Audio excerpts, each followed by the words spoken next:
Thomas, you're the leader.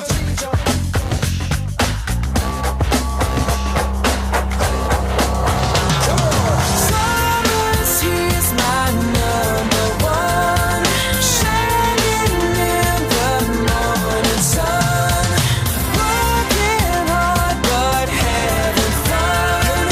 Thomas, you're the leader. Thomas, you're the leader.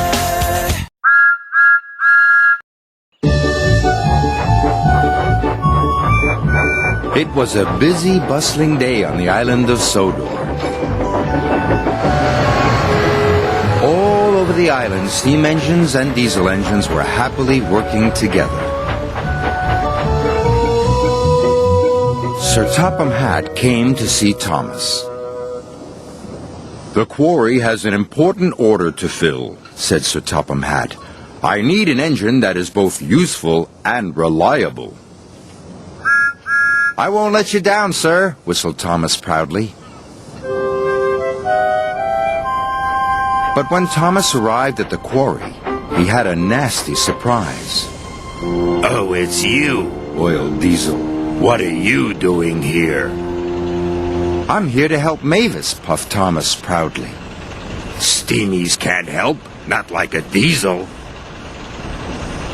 "That's not true," said Thomas crossly, and he began working at once. But Diesel was soon up to his old tricks. First, he shunted Thomas under the hopper.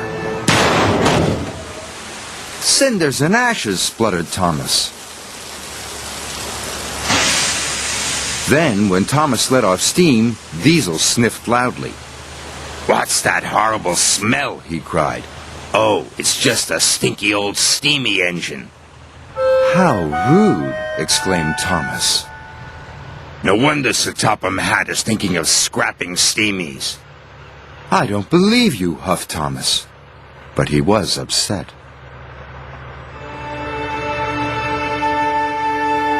That night, Thomas stayed at the quarry.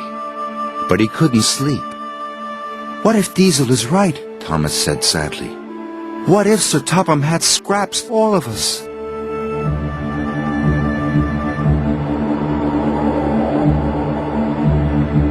Thomas was worried.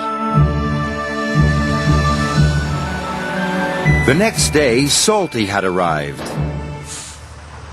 "Ahoy there, me hearties! Fresh diesel from the mainland!" After he had been refueled, Diesel's engine started to rev faster and faster. Ha ha, he chuckled. This new fuel makes my axles tingle. "Coal doesn't make my axles tingle," sighed Thomas. "I wish I could have fresh fuel." Even Mavis was excited by the new fuel. "Oh my," she said. Thomas was feeling left out. Soon Diesel was showing off. I'm the fastest engine in the world, he boasted. Look at me go! Suddenly, Diesel's engine coughed. Then it started to splutter. Black, smelly smoke billowed from his exhaust. I feel sick, wailed Diesel. Mavis started billowing smoke too. "So do I," she groaned. The quarry manager was upset. "It's the new fuel," he cried. "Water must have leaked into the tanks." Soon all the other diesels had broken down. Ari, Bert, and even Salty had ground to a halt. So Sir Topham Hatt telephoned the quarry manager. And the quarry manager came to see Thomas. "You are to collect fresh diesel from the fuel depot." "Right away, sir," whistled Thomas.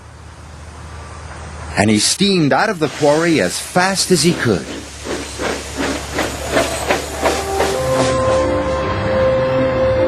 At last, he arrived at the fuel depot.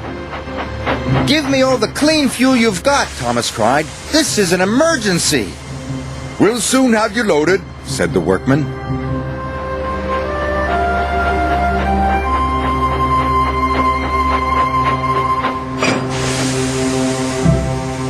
Thomas was soon loaded with trucks carrying fuel drums.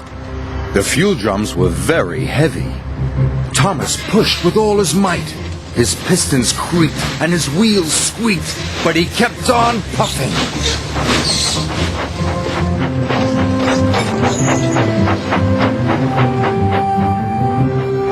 Thomas trundled all over the island with fresh fuel for everybody. For Salty,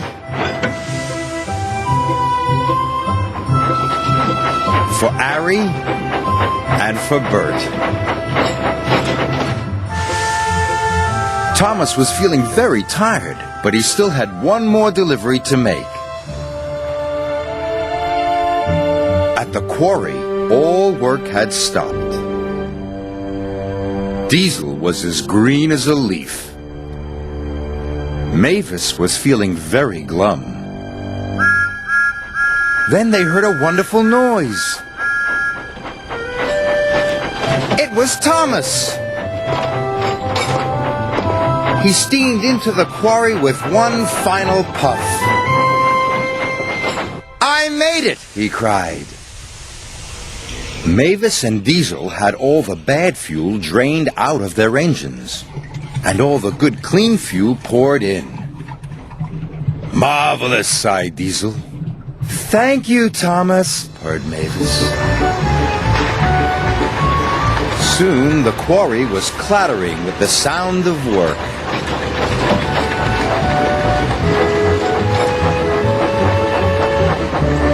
And finally, the important job was done.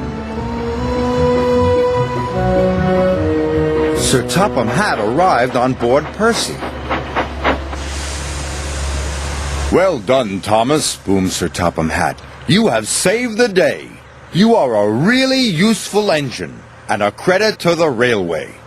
Thank you, sir, puffed Thomas proudly. And even Diesel had to admit that Thomas is a very special engine. Even if he is a steamy.